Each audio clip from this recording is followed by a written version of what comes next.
Hey, how you going? It's ResQ. Haven't uploaded in a while, but we're back. We're playing Black Heaven, a necromantic dating sim. I found out about this game a couple weeks ago on Twitter, and I decided to give it a chance before it blows up and becomes the next Doki Doki Literature Club. Without further ado, let's just dive right into it. This is the extended demo for the Black Heaven, a necromantic dating sim. You have the option to start from the beginning or skip to a later chapter. Some elements may be changed or revised for the final game. This demo is meant for an 18+ audience. I might have to do some censoring.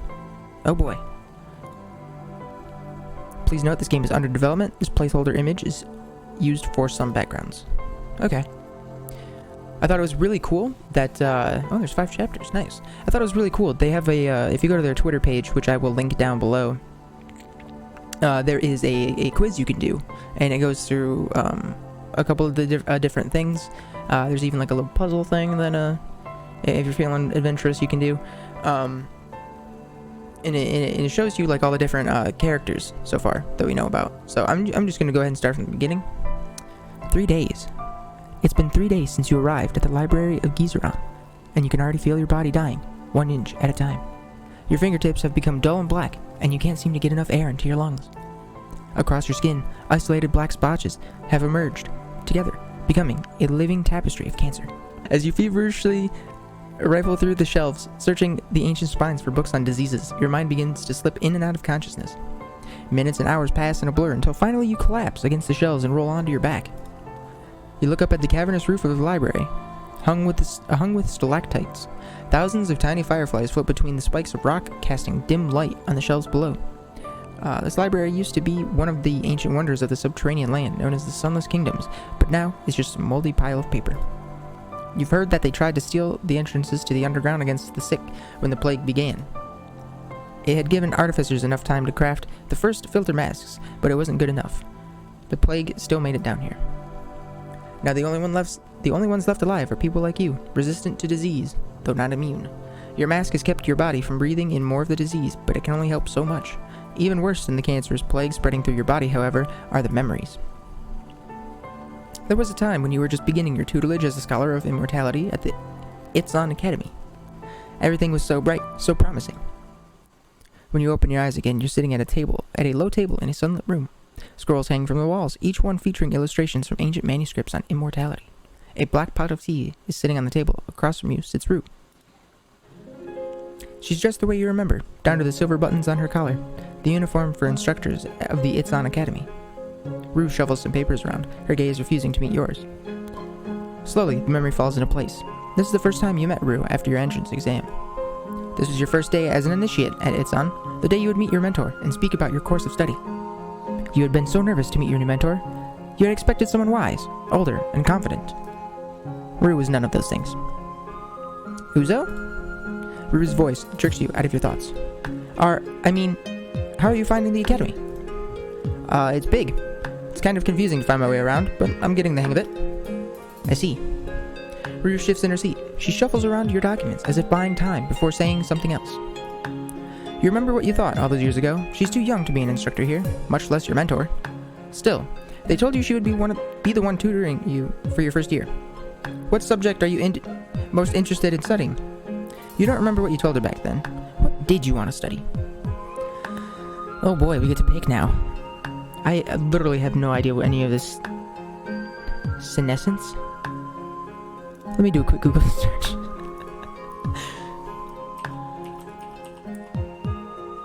Yes, senescence. The condition or process of deterioration with age. Okay, so deterioration and regeneration. Physical augmentation, artificial vessels.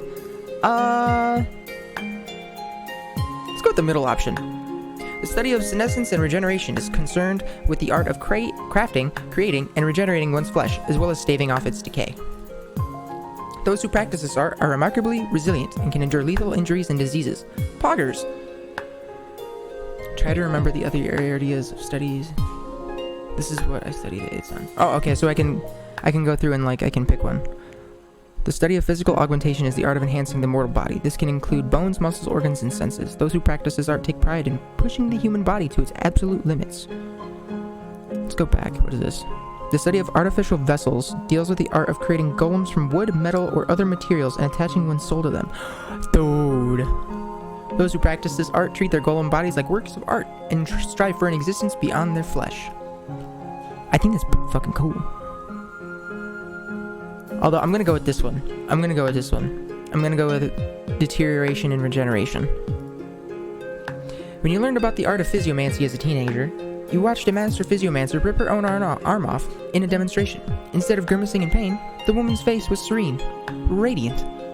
After a few seconds, the blood stopped dripping, and before your eyes you saw the fibers of muscle start to grow like worms, interweaving and tightening until her boneless arm was whole again. New skin stitched itself across the flesh like a sweater, until not a trace of blood or gore was visible. Finally, the whole arm stiffened as the bones rapidly calcified and filled the cavity inside. After 2 entrancing minutes, the mage flexed her fingers and moved her arm in a wide, windmilling arc.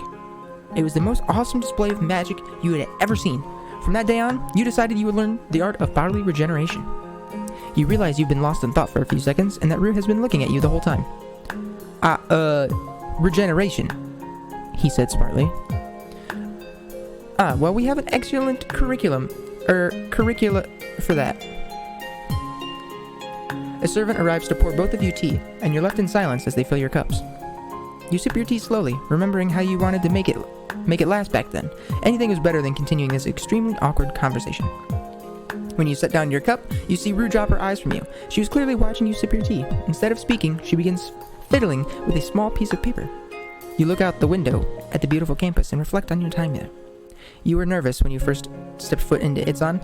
You weren't from a wealthy or famous family, and this was supposed to be an elite academy. From the first time you met your classmates, you felt awkward and out of place. People looked at you differently, and you hoped you could live up to the expectations. When you look back on your memories of Itzan, you remember the pleasant things most clearly. You hear a soft ripping sound and look over at Rue, who has carefully ripped her piece of paper along a straight line. She freezes when she sees you looking at her and begins to speak rapidly. One of the interesting things I discovered when studying here is the paper lotus problem. Have you heard of it? No, what is it? The idea is that when you fold a paper lotus, you will never perfectly align the folds, and each flaw will have a ripple effect on the next fold. In the end, one flaw will shape the outcome of the entire lotus. If you know how, you can see, or at least recognize, a person by the flaws in their lotuses. Because those flaws reflect their individual soul, as expressed through their physical form. She quickly folds the lotus, smoothing the creases and turning the paper as you watch. Finally, a pristine paper flower rests on the table. You inspect the flower from different angles, trying to spot some kind of asymmetry. It looks perfect. But it's not! If you magnified your vision, you'd see the tiny imperfections. The more you magnified it, the bigger those flaws would seem. Well, can anyone fold a perfect lotus? That's the important question. For anyone to obtain perfection in any form, even in something as small as a paper lotus, they would need to align their body, mind, and soul with the principle of perfection. In that moment, they would become perfect, at least in a sense. Maybe you could attain that for a moment, but eventually you'd need to return to your normal flawed state, like entropy. Slowly, old concepts rise from your memory. The principle of perfection, entropy, metaphysical symmetry. You haven't thought about all those things in years. At the time, you didn't know what Rue was talking about. Instead, you just asked for a piece of paper. Can I have that piece of paper? Oh, sure. She hands you a piece, and you gaze at the designs dyed into it. It's cloth-like paper, the kind that gets a little stiff when you fold it. You start to fold it in half, but stop. You haven't learned how to fold a lotus yet. Originally, you tried something different. You take a small, sharp knife out of your pocket and start to cut small lines into the paper. As you cut, you keep talking. What would a perfect person look like? Okay.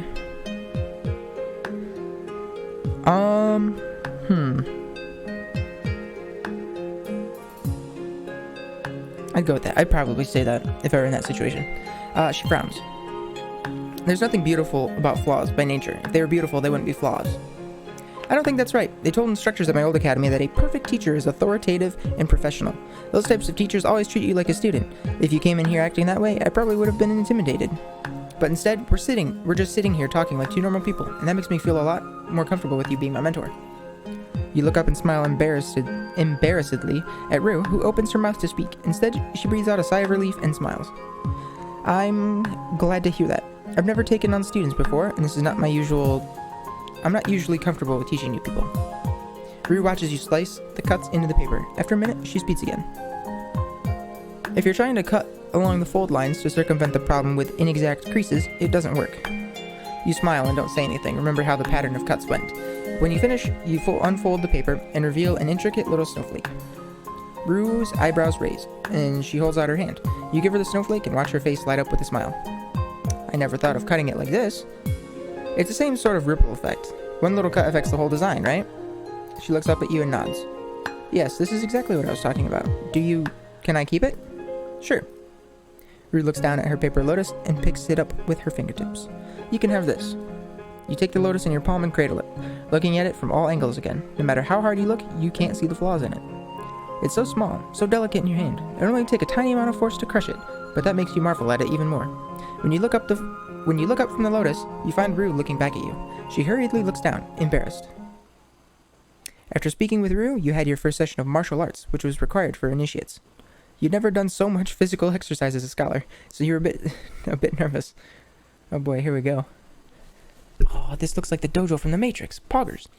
Sitting on the hardwood floor in your new workout uniform, you notice one girl's gaze never wavers from the instructor. Her back is straight as a post, and her face is dead serious. When the instructor calls for a volunteer, the girl's arm shoots up, her jaw set, and her eyes steely.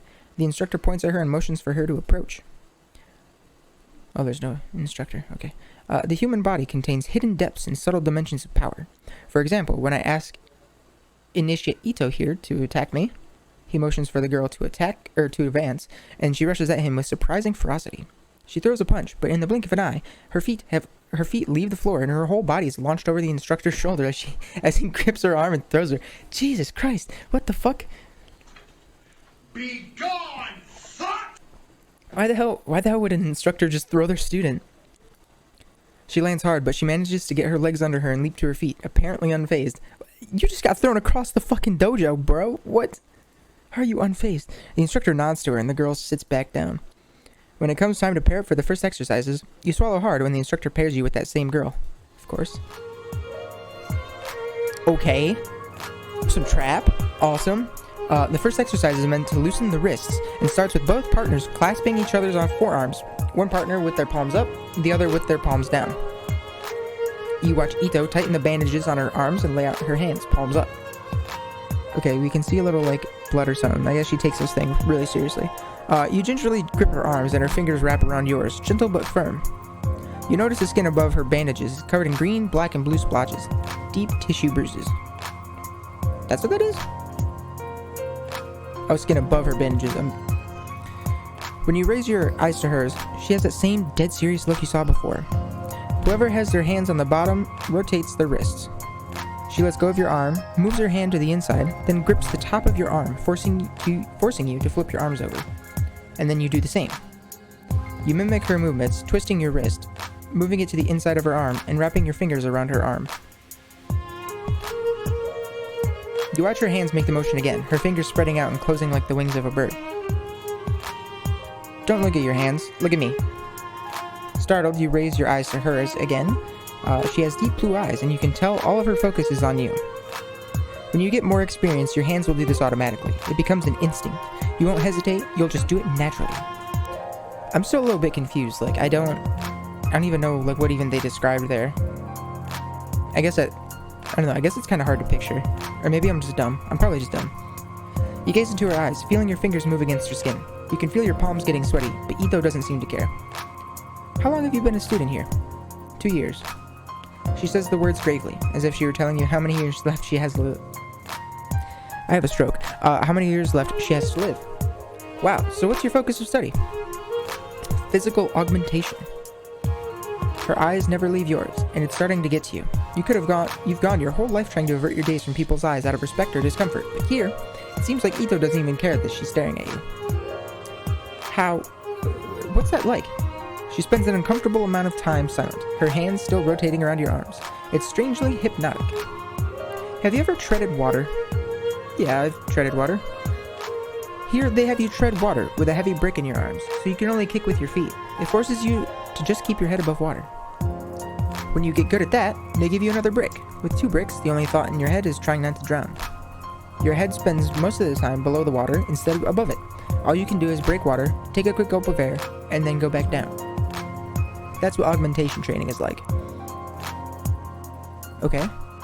You give a nervous laugh, but Ito doesn't smile. It seems like she's inspecting your soul, 1 inch at a time.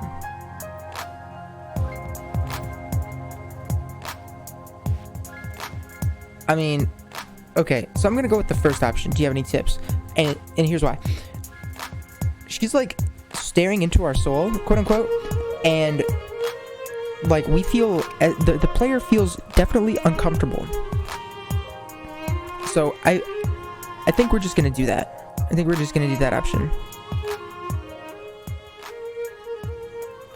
Cause like I don't care about the bruises, to be honest. The character just feels uncomfortable. You've never done any hard labor, no farming or rough work, right? Yeah, I guess not. How can you tell?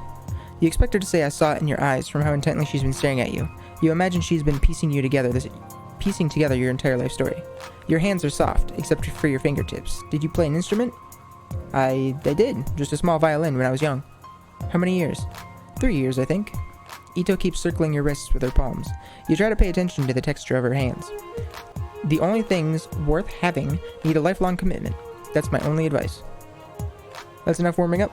Time for the next exercise. Ito lets go of your wrists. Your arms fall back to your sides, and you're left with the ghostly feeling of her palms and the sweat cooling on your skin. Okay. After the martial arts session, you headed to the bathing chambers to wash off the sweat and change back to your scholar's uniform. Your next session was your first course in anatomy. As you walk into the room, the instructor hands you an apron, a pair of cloth gloves, and a porcelain mask to secure around your mouth. You put all of them on and stand against the wall with the other students, whose eyes are fixed on 12 tables set in rows. Each one has the corpse of a deer on it. The stench of rotting meat manages to penetrate your mask, making you gag a little. Dude, I could not fathom. Like, in, what was it? In high school, I think it was like, oh, fuck. I think it must have been like junior year or something. I took chemistry, and they had us dissect pigs, and I was like, yeah, no, I'm not comfortable like cutting open a pig and like playing with its insides, so I'm just not gonna do it. If you have any alternative, I would rather do that. And so our teacher, he decided that like I don't know, like I can't even remember what he had us do, but like it didn't end up working, so we had to like just do a whole bunch of like coursework or whatever, which was completely fine by me. I didn't have to. In the formaldehyde smell, the entire hall, just thinking about it makes me gag. Okay, after a few minutes, the instructor addresses all of you. The human body is a wondrous and complicated thing, more complex than any clock and more elegant than any work of art. Each organ has its place in the body. When he's finished with his lecture, he begins pairing pupils up and assigning them a table. You're paired with a freckled girl with red curly hair and long pale fingers. She's pulled back her long hair in a loose ponytail, but loose strands seem to keep getting in her way. And here's best girl, let's go! As the instructor begins going over the tools at your table and the procedure to remove the deer's organs, the girl picks up a small, short knife. You watch in amazement as she makes one clean cut down the center of the corpse's stomach, just deep enough to slice through the hide. The deer's muscles are laid bare, and the girl begins making lines of short, precise cuts where the different muscle groups connect. You lean over to whisper to her, hoping the instructor doesn't notice. What are you doing? We're supposed to wait until he... That's boring. I already know all this stuff. Here, hold this. Okay, her name's Elise. She hands you the knife, stained with congealed blood and a yellowish fluid. She then picks up a stack of wooden trays and spreads them across the open table. I'm gonna remove the heart. I want to see the little chambers and flaps. Initiate Elise, is there a problem with your specimen? No, we're good. It's a good deer. Then I would appreciate it if you refrained from speaking while I'm speaking. Oh, yeah, sure. Sorry. As the instructor goes on, you watch the girl fidget impatiently with the tools laid out in front of her. Finally, the lecture is over and you're free to start examining your deer. The red-headed girl immediately grabs a different knife and picks up from where she left off. You look like you're a little sick. This is your first course in anatomy here. Yeah, I've never done anything like this before. The girl slides her hand between the organs and pulls out a pile of intestines, which she hands to you. You immediately drop them on one of the trays. Dude, I wouldn't even be in the same fucking room, like, let alone being handed these things. Like, that shit is so fucking gross. And not only is it gross, like, I just believe, like, it's wrong. Like, why are you playing with a dead thing's insides? That's just weird. Ugh, just gross. Totally green, huh? I thought so. Once you get over the blood and stuff, it's easy. I've heard that once we're 5th year students, we get to start working on our own bodies. I've always wanted to be a little taller. Isn't messing with your own body kind of dangerous? A very valid question. You watch the girl deftly separate the organs from one another and sever the arteries connected to the heart one at a time. Only if you don't know what you're doing. What was your name again? Oh, right, sorry. She sets the heart on a tray and swings her head to get all of her hair behind her shoulder again, then reaches out with her gore-covered glove. You can call me Lise. What's your name? I'm Uzo. Nice to meet you. I'm studying artificial vessels for the soul here. I'm guessing you know a lot about surgery and stuff, huh? Yep. I spent a lot of time studying anatomy before I got here. I heard the students here were really serious, but it seems like most of them don't like to get their hands dirty. She turns to you, her green eyes seeming to focus on you for the first time. What about you? Do you care about getting your hands dirty? Yeah, I prefer to keep them clean, especially when it comes to this kind of shit. No thanks. Aw, you're no fun. Why would you go to a school for physiomancy if you're afraid of blood and guts?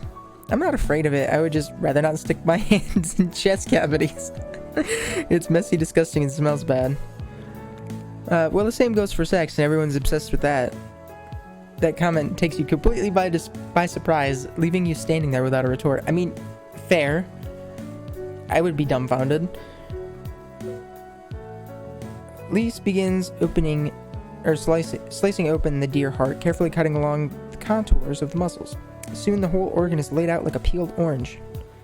Come on, isn't this more interesting, more fun than just looking at a diagram in a dusty book? You get to actually touch stuff. I mean, I guess I can understand that.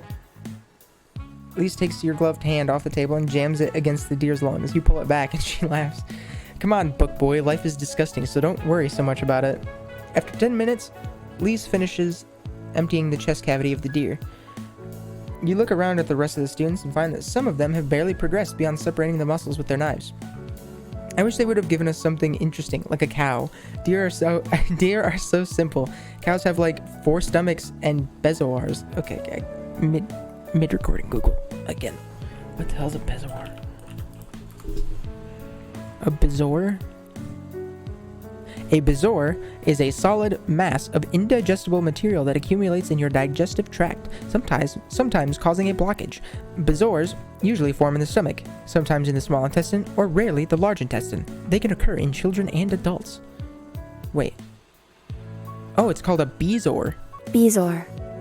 Yeah, they're called bezoars. What? Okay. Pretty neato. You can't help but look at the gory tableau spread across your table and admire Lisa's skill, not to mention exuberance. Despite some pools of blood and fluids, everything is laid out neatly on the trays as if you were baking a morbid cake. Watching her do all this with genuine excitement and nonchalance makes you feel like this wasn't such a big deal. Maybe all that dread and disgust was all in your head.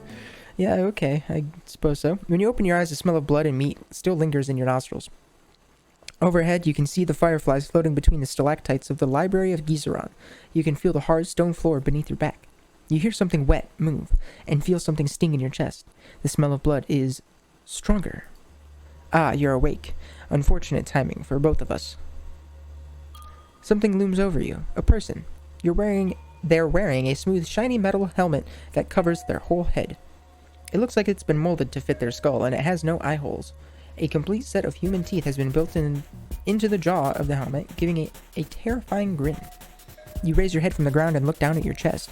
Your jacket and shirt have been sliced down the middle, and you can see the skin on your chest has been peeled and pinned back with silver pins, like a butterfly on a board. Just some friendly advice here. Try not to scream. I was in the process of removing your lungs, and screaming is going to be, well, it's not going to be good for you. Okay, so this is no eyes. What? You start trying to push yourself up on your elbows, but the figure pushes you gently back down. I thought I checked your pulse, but it looks like I was too hasty. In the haze of panic and horror, a thought occurs to you. If this man is operating on your chest, he would have seen your heart pumping, wouldn't he? My heart. You should have seen I was alive. Oh, this? The man picks up a small wooden box and lifts a blood-smeared heart out of it. You let your head fall back down to the floor. This guy knew you were alive. He just didn't care. Okay. Please just kill me already. Harvest my organs. Do whatever you want. I deserve it.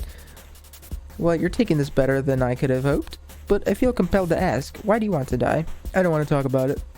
Well, you've got about 2 minutes left before your body realizes it should be dead. I think that's long enough for a story. You look at his eyeless helmet blankly. The memories of your time at the academy flit through your head. Rue, Izagi, Elise. There's no doubt in your mind that they're dead by now. Everyone you know is gone, killed by the plague, and it's all your fault. I was the one who started the plague. Me and my tutor, Rue. Everyone's dying because of us. What is that? Oh yeah, he's doing the Shikamaru pose. Now that's a story I'd like to hear. You hesitate. You don't know this person at all, and digging up those memories now is almost more painful than dying. But something spurs you on. Maybe it's a deep-seated need to confess what you've done, or the desire to talk to someone, anyone, about what happened. Rue Okazi, my tutor, she was researching how to regenerate flesh and grow it. She grew all kinds of organs, but eyes were her specialty. She was trying to find a way to make the body regenerate itself, so you would never age. But she was using herself as an experiment, and something went wrong. From there, the words begin to pour out of your mouth. As they do, a flood of memories come with them. You never told anyone the story of what happened. There was no one to tell it to, and the guilt was more than you could bear.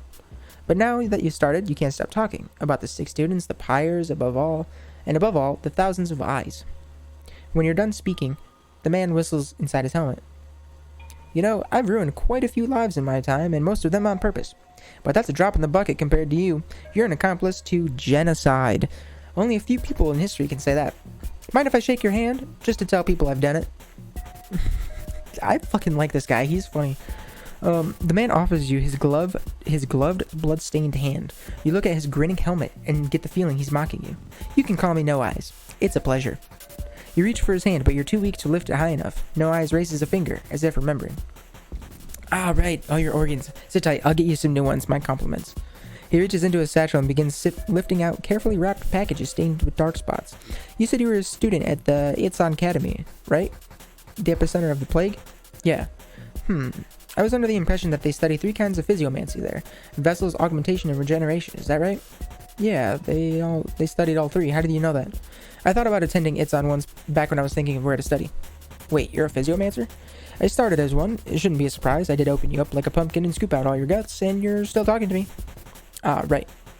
I learned enough of it to survive this nasty little disease you and your mentor crafted, but in truth, my preferred area of study is a little more esoteric, a bit more experimental. I don't usually mess with flesh anymore. What is it? Chronomancy.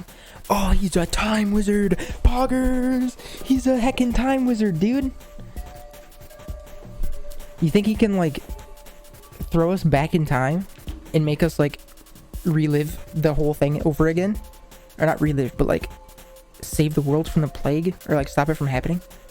You've heard the term before, but all you can remember is that it's some obscure immortality practice having to do with heavy mathematics. However, I've come to realize that no matter how talented or cunning I am, I'm still stuck in this devilishly handsome body. And thanks to you, nobody is going to survive in this day and age for long, so that leaves me with one option. Leave. Where are you going to go? Bad question. A better one would be to ask when I'm going to go. What are you talking about? No Eyes sighs and continues working on the organs in your ribcage. He silently hands you a small scalpel and motions for you to hold it. Every school of immortality fights against the march of time. Bodies decay, minds go mad, everything fades in time, right? I'm not trying to fight time, I'm trying to slip through the cracks in it. For a moment, the man seems to jitter in place, as if his body forgot where it was and froze while trying to catch up with his movements. The man stitches up your abdomen and pats your chest. All better. New heart, lungs, and kidneys. Stronger ones, too. Yours were disgusting. You lift your head and look down at your chest, and then feel your torso. A fresh line of stitches runs up your skin, still tender to the touch. There's no way someone could replace all those organs that quickly. It would take hours to get them all hooked up again, not a few minutes. Something is deeply wrong here, but you can't tell what. Alright, thanks. I'm gonna get going now. Oh, we're not done here. His words cut through yours like a scalpel, which you now realize is missing from your hand. I need you for something. What do you need me for? At the school you went to, you probably met some talented, knowledgeable people, right? Sure. I need those people. Or rather, they're ghosts. And you're going to go get them for me. Why do you need them? Aren't you a physiomancer too? I never actually finished my education in physiomancy. I abandoned it in favor of chronomancy. I'm an excellent surgeon, but I neglected the other aspects, which in hindsight was a mistake, but now I have you. I'm willing to bet that your classmates' ghosts have the right combination of knowledge to create the kind of body I need. Your tutor sounds like the right person, and I need 2 people who understand physical augmentation and migrating souls. Do I have a choice in this?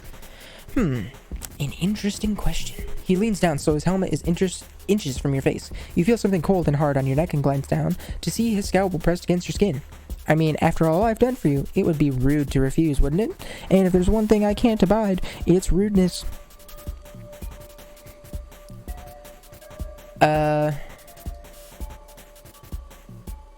I mean, to be honest.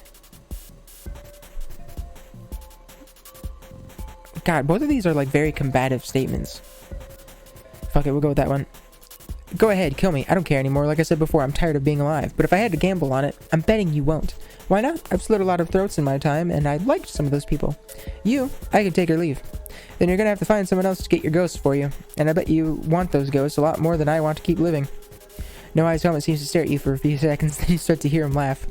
It crescendos until No Eyes is shaking with laughter, holding his helmeted head in one hand. Finally, he calms down and looks at you. You're something special, kid. I like you a lot. So, you want a reason to live? Alright, do you have any happy memories, happy times in your life? For a moment, you imagine the academy in the faces of Rue, Izagi, and Lies. Yeah, I have some happy memories. Why? Good, now I want you to imagine the best day of your life. Imagine waking up, living through that day, and going to sleep again. And when you wake up, you get to do it all again. And when you get tired of that, you move to a different day. That's what I'm offering you. You get me those ghosts, and I can create your own happy little time loop. Once you're in there, do whatever you want. Say something different, do something different. See how things would have played out. You furrow your brows. You've never heard of anything like what he's describing. You can do that. Absolutely. Chronomancy is the art of reshaping time, and I'm one of the only people out there who hasn't gone insane mastering it. This still sounds far too good to be true, but you decide to play along. Okay, I'm interested, but I want proof you can do it. The loop thing, I want to be sure. Fine, you want a demonstration? Get up, pull up your sleeve.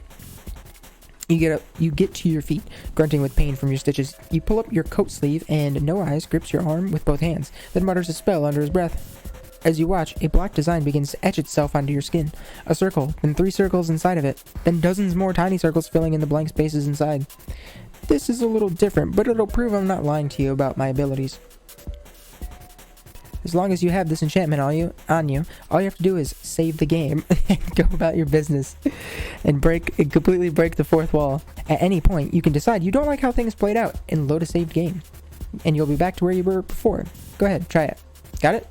No Eyes reaches into his satchel and pulls out an old, rusty flintlock pistol, which he immediately levels at your head. Before you can react, he pulls the trigger and you feel something hot and sharp pierce your forehead, then everything goes black. Holy fuck. Okay, I guess we're gonna end that episode here.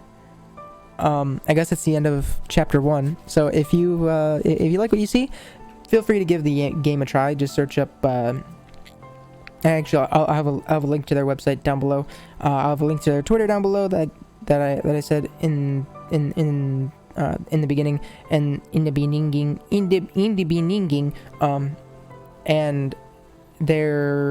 and I'll have a link to their quiz or whatever that you can take for yourself. But yeah, if you guys want to see more of this, hit like, hit subscribe, do all that stuff, comment for the YouTube algorithm, and it helps everybody out a lot. Like, not just me, literally any of your favorite YouTubers. So, yeah, I will see you guys in the next episode. Goodbye.